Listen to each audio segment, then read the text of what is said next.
Head over to miniaturemarket.com where they have thousands of board games at discounted prices, and you can sign up for product alerts.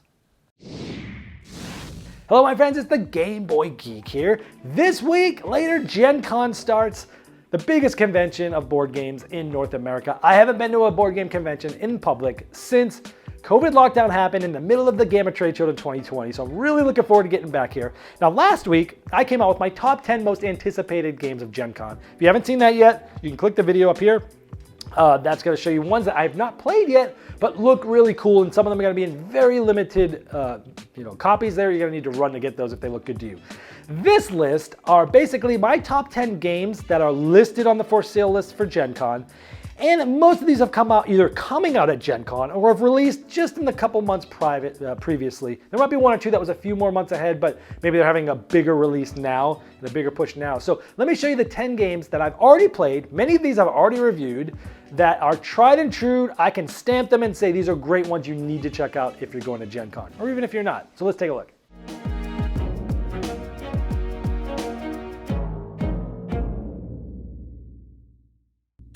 Number 10.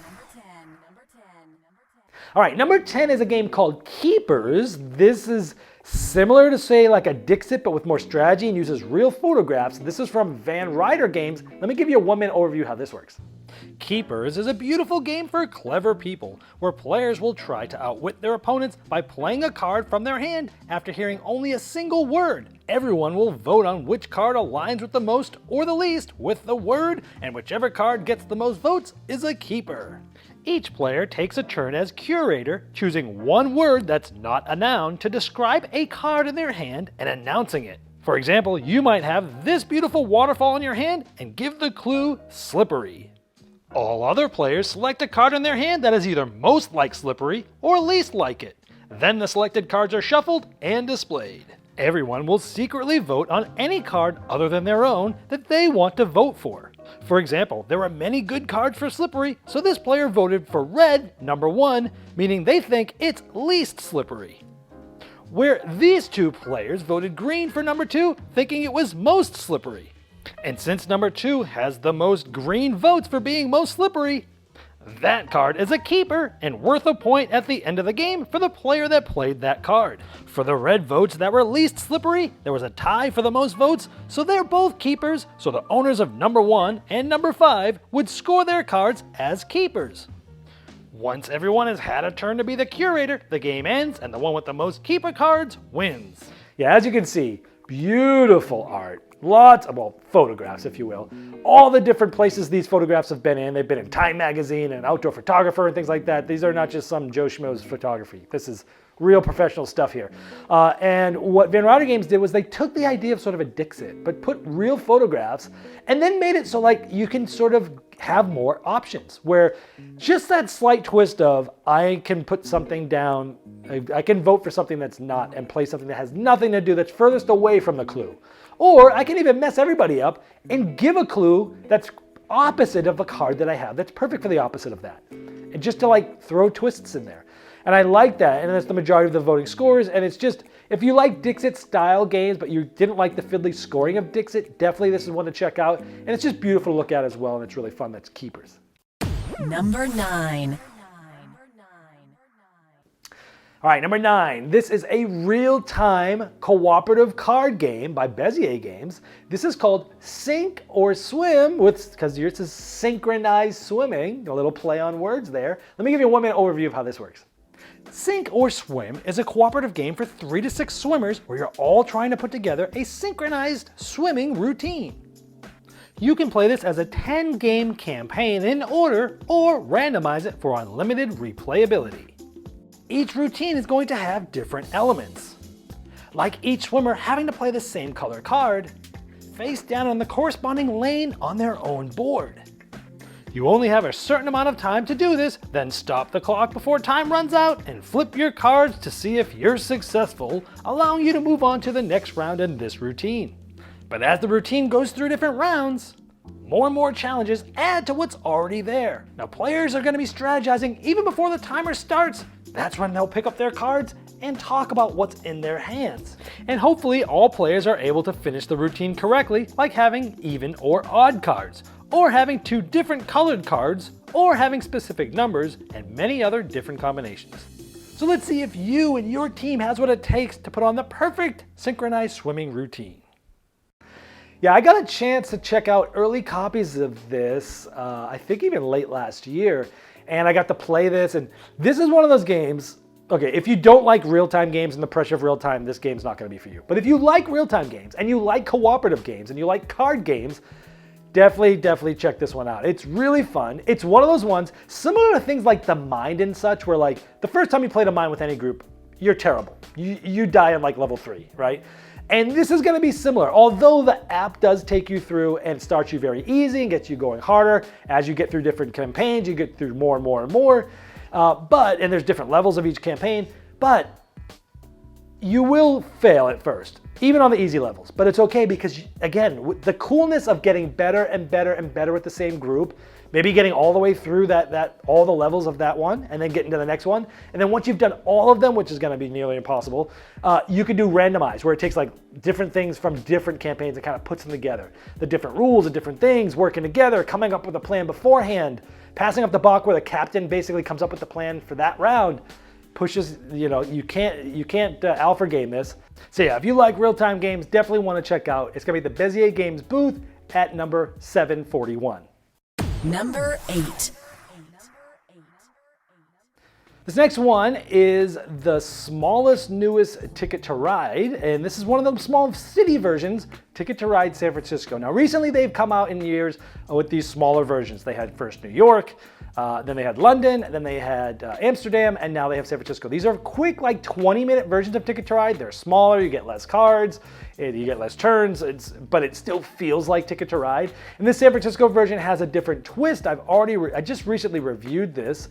And it has a twist where, well, number one, they add ferries from the old the Europe version, so that's kind of cool they added. But they also added something similar to like Ticket to Ride Germany, or what used to be in Markland, which is where you're trying to get set collection of different tokens. Where you go in different cities, you're getting tourist tokens, and you'll get a certain amount of points for how many of those you get of different types, and you're trying to basically do set collection. So you can like, if it's towards the end of the game, or you don't want to get more tickets and risk things, you can go off different spots here and get tourist tokens as well to help you get points without any risk there.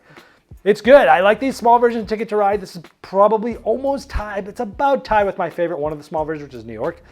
This one's very good. So if you're liking Ticket to Ride, these smaller versions, the new version San Francisco's want to check out. They'll be at the Days of Wonder booth, number 823. Number 7. Number 7 is from Floodgate Games. This is called Decorum, and let me give you a 1-minute overview of how this works. Decorum is a game of passive-aggressive cohabitation for 2 to 4 players, where you'll be placing all different things, wall hangings, curios, and lamps in rooms. There's 20 scenarios in a 2-player game and 10 more in a 3 or 4-player game. And within each scenario, it'll have you set up the 4 rooms in certain ways, like having lamps, paint colors, wall hangings, and more.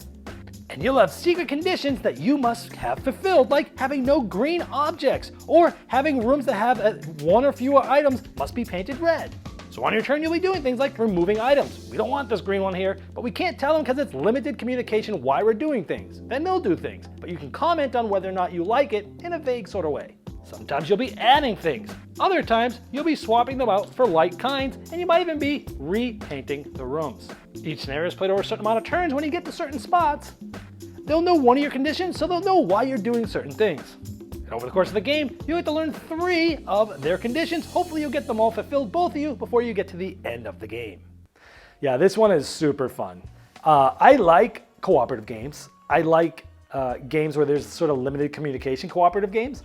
And this one has such a cool theme. It looks cool. You're trying to basically, put a house together with different decor, and you each have some secret rules. And as the game goes on, you're trying to figure out what those are with like trial and error, cause and effect, sort of like Mastermind, if you will.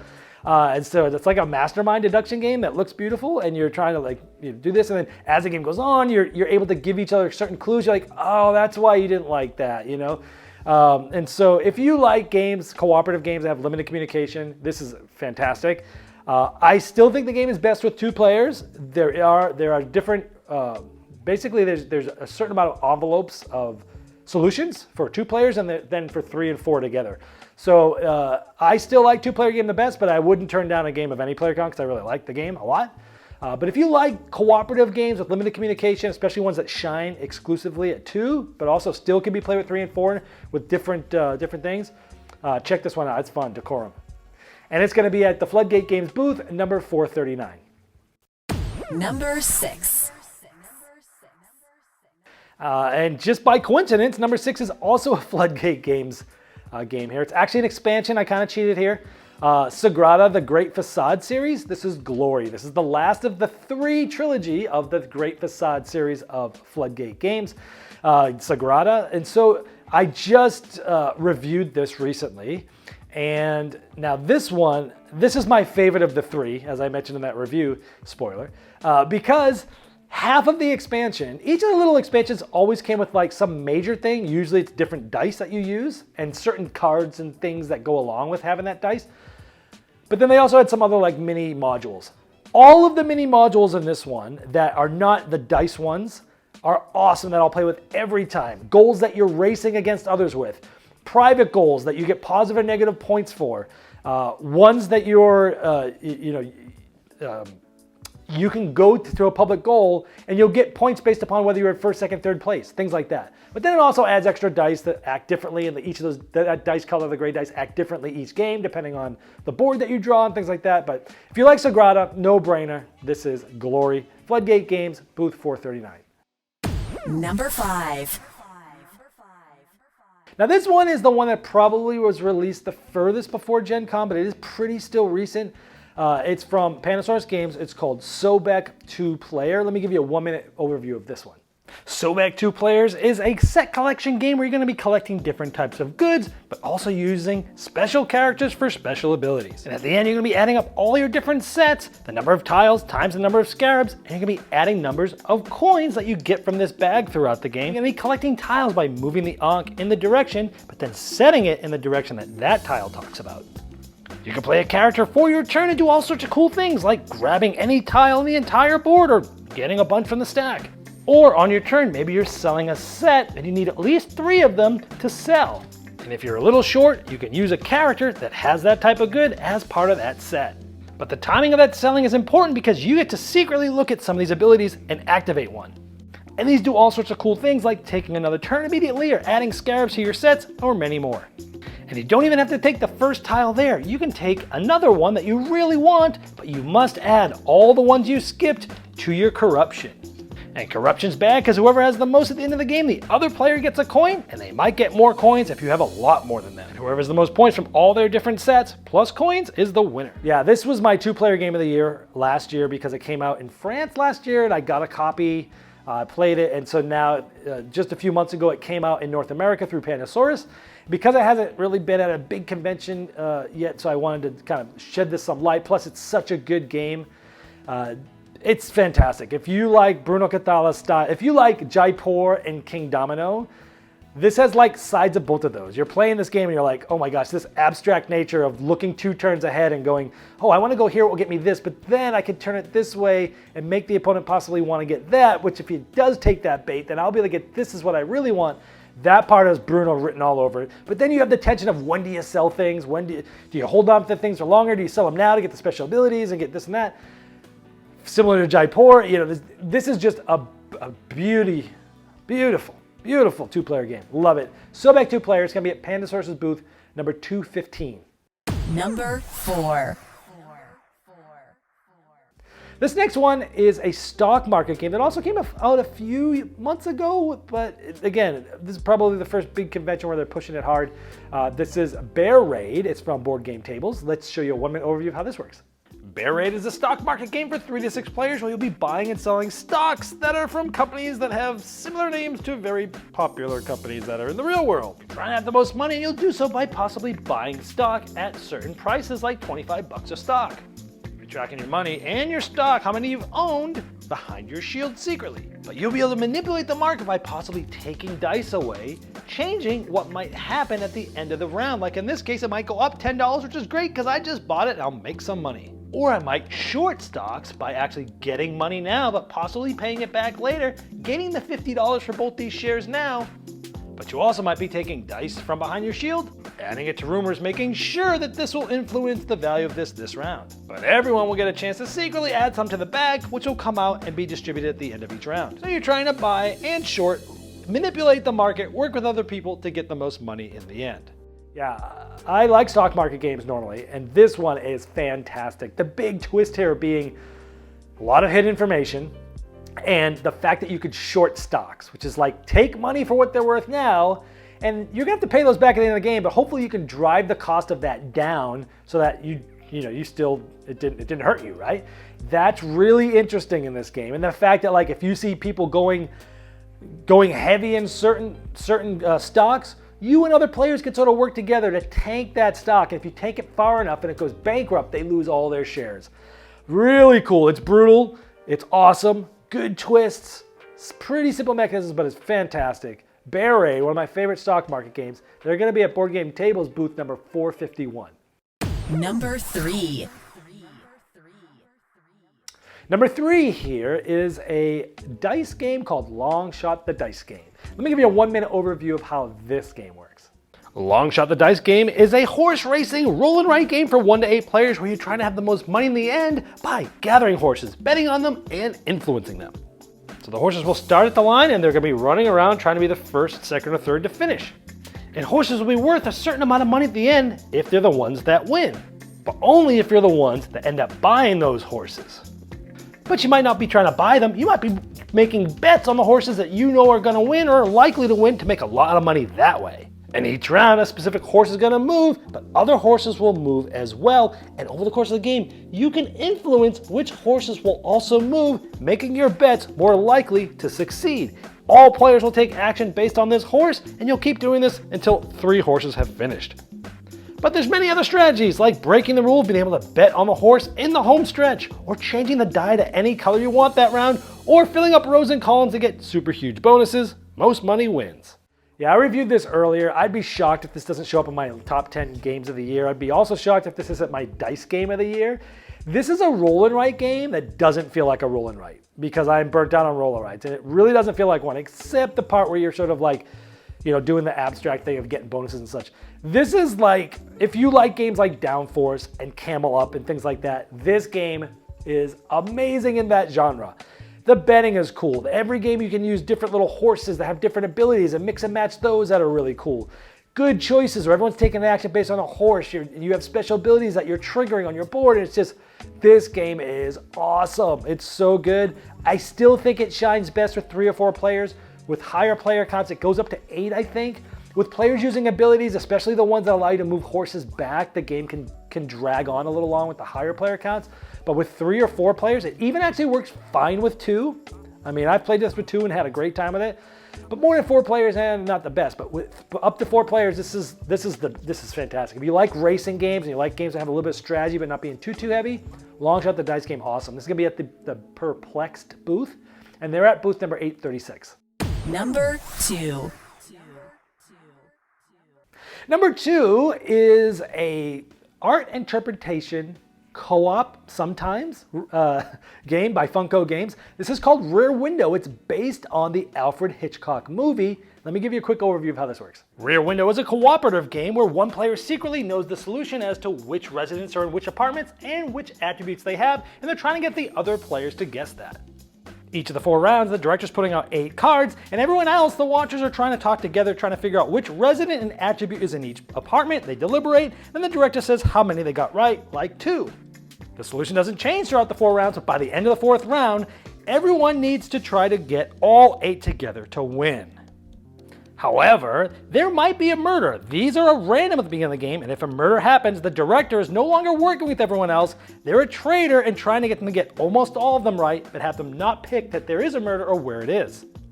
But the other side of the team wins if they're able to get most of them right, but also say where the murderer is. So it's a hidden traitor, maybe. And you can ratchet up difficulty with more advanced attributes that also include another resident. Yeah, if you guys like cooperative art interpretation games like sort of Mysterium, like trader games like Obscurio, maybe Mysterium Park. I recently actually not only reviewed this game, but also said, which is the best of these for you? Mysterium, Mysterium Park, Obscurio, Rear Window.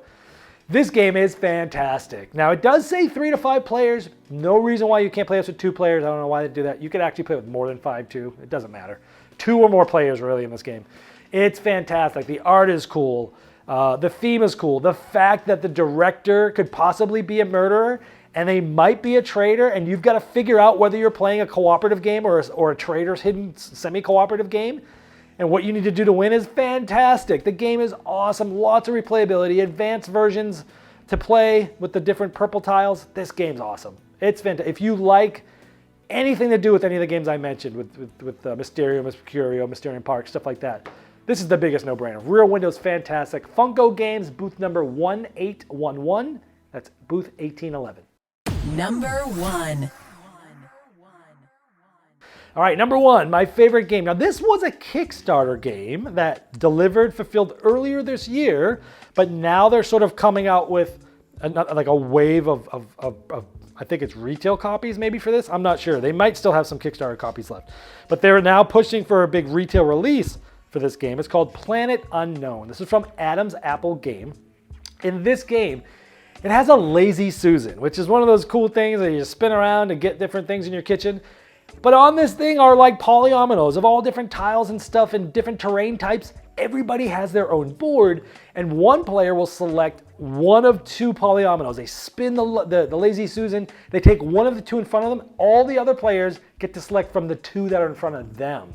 You place it on your board, you're placing it next to other ones, but you're also covering certain parts of your planet there, but you're also getting bonuses depending on the terrain that you made. And they all have you go up all these different tracks, and as you go up these different tracks, you're getting different abilities and bonuses. But each player can have an asymmetrical board that gives you different things that no one else can do. There's also public or private goals, where you're fighting against goals with player to your left and player to your right. There's some in the middle that you're fighting with everybody. There's the public ones that you're fighting over. This game is fantastic. It has everything that would make up a good game like this. Pretty much drafting polyominoes, building your own thing, doing cool things with rovers, trying to do long-term goals, different goals every game. This game is fantastic. It's one of the best games I've played all year. I'd be shocked if this wasn't on my top 10 games of the year. If you like polyomino style stuff, you like the theme of space, and you like asymmetric stuff to make every game feel different and fighting for goals, definitely check this one out. Planet Unknown from Adam's Apple Game. They're at booth number 1930. Well, I hope this helped you find out about some games that are going to be at Gen Con that you can get. These are ones that are tried and true, ones that I've already played. I've already kind of sifted through my pile of hundreds of games I play each year, and these are the best of the best that are going to be at Gen Con. Some of them are releasing there. And even if you're not there, these are games that are available, that might be available now, but more than likely probably after Gen Con. But check that out. Some of them are available now. You don't have to be at Gen Con to get these. And again, if you haven't seen my anticipated games coming out at Gen Con, check that out. The link is in the description of this video. This has been the Game Boy Geek, breaking down barriers, growing relationships with board games, and helping you find the next one you'll love. Game Toppers not only transforms your existing table to a high-quality gaming solution, they now offer full leg kits and dining cover solutions for the full table application. Paired with their amazing, thematic, premium stitch edge mats from noted board game artists like Vincent Dutray, collapsible cup holders, and really cool accessories, it's a complete system that upgrades every game you play. Go to GameToppersLLC.com or click the link below to late pledge for their latest Game Topper 3.5 Kickstarter campaign.